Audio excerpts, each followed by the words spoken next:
बेवकूफ़ी और मैनेजमेंट का फासला सिर्फ और सिर्फ सक्सेस यानी सफलता से तय किया जा सकता है। जी, मैं बात कर रही हूँ कोविड-19 से हमारी लड़ाई की, जिसने विश्व भर में 25 लाख से ज़्यादा लोगों को संक्रमित किया है और जिस लड़ाई को हम सिर्फ और सिर्फ शुरुआत से ही WHO की गाइडलाइंस और इंस्ट्रक्शंस के अकॉर्डिंग लड़ते चले आ रहे हैं। कांग्रेस पार्टी के प्रेसिडेंट यानी राहुल गांधी, भले ही उनके लिए हिंदी भाषित ना होना एक बैरियर रहा हो लोगों से कनेक्ट करने का, पर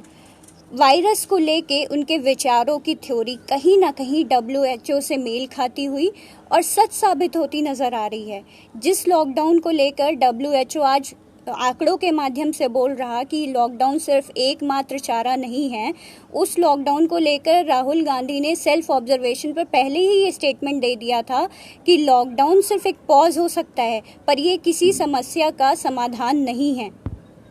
हम एक बड़ी जनसंख्या में हैं और हमें ज़्यादा से ज़्यादा टेस्टिंग और इफ़ेक्टिव मैनेजमेंट की नीड है। और जब वायरस की सिर्फ खबरें आ रही थी और हमने सोचा भी नहीं था कि सिचुएशन इतनी गंभीर होने वाली है, इतनी वर्स्ट हो जाएगी, तभी 8 फरवरी को ही राहुल गांधी ने ट्वीट कर देश को आगाह किया था कि यदि ये वायरस का रोकथाम जल्द से जल्द नहीं किया गया तो human kind will be in real danger. ज़रूरत है एक इफेक्टिव मेजर्स की कि जिससे हम पहले ही इस वायरस की लड़ाई पे एक रोक लगा सकें। माना कि हम एक बहुत स्ट्रॉन्ग और अच्छी पार्टी करेंटली गवर्न कर रही है,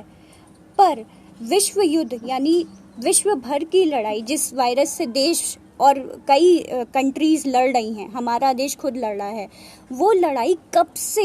एक person bounded, political image bounded और कम्युनिकेशन बाउंडेड हो गई। जी, दुनिया का बहुत आसान काम है किसी भी पर्सन के बारे में उसका मजाक उड़ाना और उसकी बातों को इग्नोर कर उस पर हंसना, पर सच तो ये है कि नॉलेज कभी भी पर्सन या इंस्टीट्यूशन बाउंडेड नहीं होती।